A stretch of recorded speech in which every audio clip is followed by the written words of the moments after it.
શ્રી ગણેશાય નમઃ. મિત્રો, આપ જોઈ રહ્યા છો યુટ્યુબ આપણી ચેનલ આવો સત્સંગમાં આપ સૌનું સ્વાગત છે.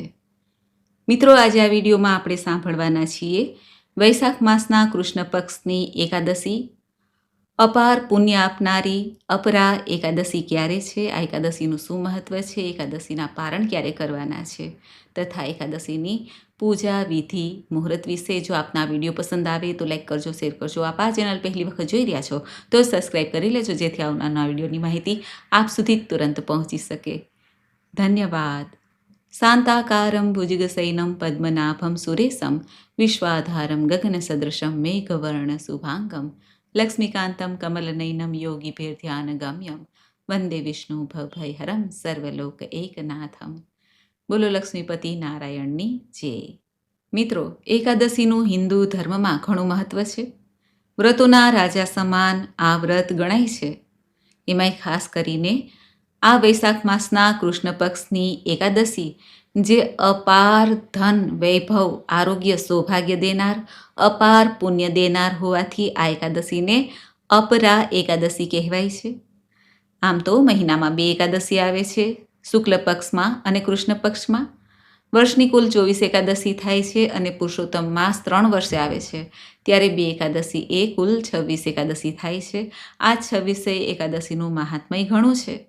આ એકાદશીનું વ્રત કરવાથી, કથા સાંભળવાથી તથા એકાદશીના દિવસે ભગવાન નારાયણનું પૂજન કરવાથી જીવનમાં સુખ, સમૃદ્ધિ, આરોગ્ય, સૌભાગ્યની સાથે ભુક્તિ અને અંતમાં મુક્તિની પ્રાપ્તિ થાય છે. સૌપ્રથમ જાણી લઈએ અપરા એકાદશી ક્યારે છે અને પારણ ક્યારે કરવાના. વૈશાખ માસના કૃષ્ણ પક્ષની એકાદશીની તિથિ પ્રારંભ થાય છે 12 મે 2026 બપોરના 2:50, જ્યાં તિથિ પૂર્ણ થાય છે 13 મે 2026 બપોરના 1:30 વાગ્યાની આસપાસ. એકાદશીનું વ્રત ઉદયા તિથિ અનુસાર થાય છે, એટલા માટે 13 મે 2026 બુધવારના દિવસે એકાદશીનું વ્રત રાખવાનું રહેશે. આ દિવસે જે ભક્તો વ્રત રાખે છે તે બીજા દિવસે એટલે કે 12ની તિથિ હોય ત્યારે પારણ થાય છે.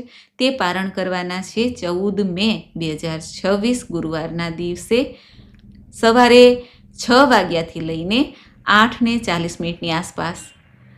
પારણ અર્થાત વ્રતનું સમાપન કરવું, જેમાં પ્રભુની પૂજા વિધિ એવી જ રીતે થાય છે જેવી રીતે આપણે એકાદશીના વ્રતમાં કરીએ છીએ, અને પછી દાન પુણ્ય કરાય છે જે આપણાથી પહોંચાઈએ. ધાર્મિક માન્યતા અનુસાર અપરા એકાદશીનું વ્રત અત્યંત પુણ્ય આપનારું હોય છે. આ વ્રત કરવાથી કારતક માસમાં પવિત્ર સ્નાન, ગંગા તટ ઉપર સ્નાન કરવાનું તથા પિતરોને પિંડદાન કરવાનું ફળ પ્રાપ્ત થઈ જાય છે. સાથે જ ગોમતી નદીમાં સ્નાન, કુંભ દરમિયાન કેદારનાથ ધામના દર્શન, બદ્રિકાશ્રમમાં નિવાસ અને સૂર્ય ચંદ્રગ્રહણના સમયે કુરુક્ષેત્રમાં સ્નાન કરવાનું જે પુણ્ય પ્રાપ્ત થાય છે, તે આ એકાદશીના વ્રત કરવા માત્રથી જ આ બધા પુણ્ય ઘેર બેઠા મળે છે. આ એકાદશી વિશેષ રૂપે મોક્ષ અને સમૃદ્ધિ પ્રદાન કરવાવાળી હોય માટે ભગવાન નારાયણને પ્રિય એવી આ એકાદશીના દિવસે પ્રભુનું ખાસ પૂજન થાય છે. હવે આપણે જાણી લઈએ અપરા એકાદશીના દિવસે પૂજા વિધિ કેવી રીતે કરવી. જે ભક્તો વ્રત રાખે અથવા જેઓ વ્રત ન રાખે તેઓ પણ પ્રભુનું પૂજન, દર્શન કરી શકે છે. સવારે વહેલા ઉઠીને સ્નાનાદિથી પરવારીને શુદ્ધ વસ્ત્ર ધારણ કરવા. ત્યારબાદ ઘરના મંદિર પાસે આવીને ઘરના મંદિરની સફાઈ કરવી અને આપણા મંદિરમાં જે કોઈ ભગવાન નારાયણ, ભગવાન શ્રી કૃષ્ણ, ભગવાન શ્રી રામજી, સ્વામિનારાયણ ભગવાન, જેને પણ આપણે માનતા હોય, ઈષ્ટ માનતા હોય, પ્રિય માનતા હોય, તેના સ્વરૂપની આજે પૂજા થાય છે. આજે ભગવાનને ધૂપ, દીપ, નૈવેદ્ય અને તુલસીદળ સમર્પિત કરાય છે. જો મૂર્તિ હોય તો સ્નાન કરાવવું પડે છે. ચિત્રજી હોય તો સાદી સરળ રીતે પૂજા થઈ શકે છે. ભગવાનને ચંદનનું તિલક લગાવવું અને પીળા પુષ્પ અર્પિત કરવા. પૂજામાં તુલસીદળ અવશ્ય રાખવા, કારણ કે કહેવાય છે કે પ્રભુને તુલસીદળ સમર્પિત કરીએ ત્યારે જ પૂજા સંપન્ન થાય છે. અપરા એકાદશીના દિવસે ભગવાનના મંત્ર જાપ કરવા. જે કોઈ મંત્ર આપણને આવડતો હોય, શ્રી કૃષ્ણ શરણમ મમ અથવા તો ભગવાન શ્રી કૃષ્ણ, નારાયણ, શ્રી રામજીનો રામ મંત્ર છે તે જપી શકાય છે. અંતમાં શ્રદ્ધાથી ભગવાનની આરતી કરવી. વ્રતના પારણ અર્થાત સમાપ્તિ દ્વાદશી તિથિમાં કરવા. આખો દિવસ જે એકાદશીનો છે તેમાં વ્રત થાય છે. એ વ્રતનો સંકલ્પ પણ આજે સવારે જ થાય છે.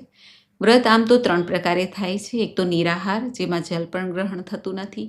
બીજું છે ઉપવાસ. ઉપવાસ અર્થાત આમ જોઈ સાચો અર્થ થાય છે પ્રભુની નજીક રહેવું તન મન ધનથી, જેમાં વ્રત કરીએ કે ન કરીએ કાંઈ ફેર ન પડે. મન જ પ્રભુને સમર્પિત કરી દેવાનું છે. જો હૃદય સાફ હશે, પવિત્ર હશે, પ્રભુ તો એમાં બિરાજમાન જ હશે. પછી કોઈ પણ કર્મ કરીએ તે પ્રભુને સમર્પિત થઈ જાય છે. પરંતુ આપણા લૌકિકમાં ઉપવાસને ચા, દૂધ, કોફી, ફલ ફલાદી લઈને જે વ્રત થાય તેને ઉપવાસ કહીએ છીએ. તે ઉપવાસ થાય છે.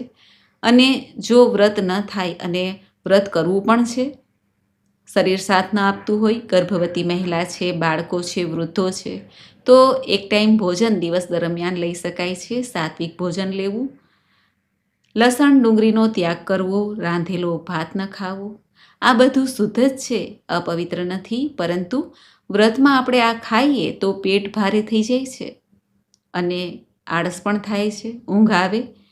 તો પછી આપણે વ્રતમાં ઊંઘવાનું હોતું નથી.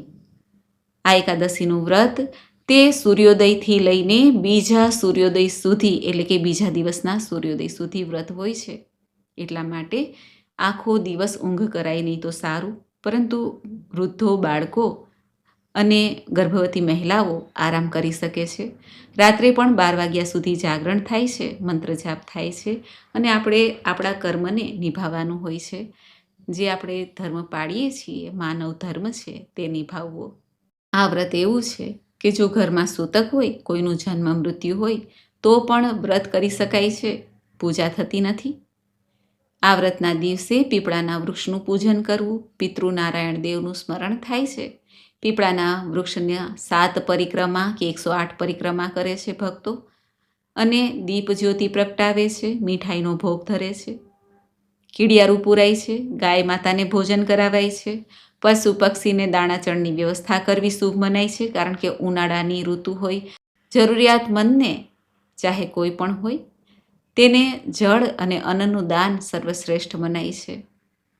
આજે એકાદશી હોય માટે એકાદશીના દિવસે એકાદશીના મહાત્મ્યને સાંભળવું અને વ્રત કરવું તે પૂર્ણ ફળ આપનાર હોય છે. એકાદશીના દિવસે કોઈની નિંદા કુથલી ના કરવી, આપણું મન એકાગ્ર કરવું પ્રભુના શ્રીચરણોમાં અને આપણું કર્મ કરતા રહેવું. એકાદશીના દિવસે જો બહાર ગામ જવાનું થાય તો પારકું અન્ન ખાય એ પહેલાં પણ પ્રભુનું નામ સ્મરણ કરવું અથવા ખાવું નહીં. અને એકાદશીના દિવસે તુલસી માતાજીને સવાર સાંજ દીપદાન કરવું. એકાદશીના દિવસે આમ તો તુલસી પત્ર તોડાતા નથી, પરંતુ ભગવાનની પૂજામાં તુલસી દલ સમર્પિત કરવા હોય એના માટે તુલસી તોડી શકાય છે. અને ભગવાનને જે આપણે ભોગ લગાવીએ છીએ, ચાહે ફલ ફલાદી હોય, માખણ મિશ્રી હોય કે પછી રાંધેલું તાજું ભોજન હોય, તેમાં પણ તુલસી દલ સમર્પિત કરવા. આમ એકાદશીનું વ્રત પૂરી શ્રદ્ધા ભક્તિથી નિયમથી કરવામાં આવે તો લાભની પ્રાપ્તિ અવશ્ય થાય છે. મિત્રો, મને આશા છે કે આપને આ વિડીયો જરૂર પસંદ આવ્યો હશે. ભગવાન શ્રી નારાયણને પ્રિય એવું આ એકાદશીનું વ્રત છે. એકાદશીના દિવસે પ્રભુનો આ મંત્ર જપવો સર્વશ્રેષ્ઠ મનાય છે, કારણ કે મંગલમય પ્રભુ છે. મંગલમ ભગવાન વિષ્ણુ મંગલમ ગરુડધ્વજ મંગલમ પુંડરીકાક્ષ મંગલાય તનો હરિ. બોલો મંગલ મૂર્તિ ભગવાન લક્ષ્મીપતિ નારાયણની જય. મિત્રો, મને સાંભળવા માટે ધન્યવાદ. આપ સૌને મારા જય શ્રી કૃષ્ણ.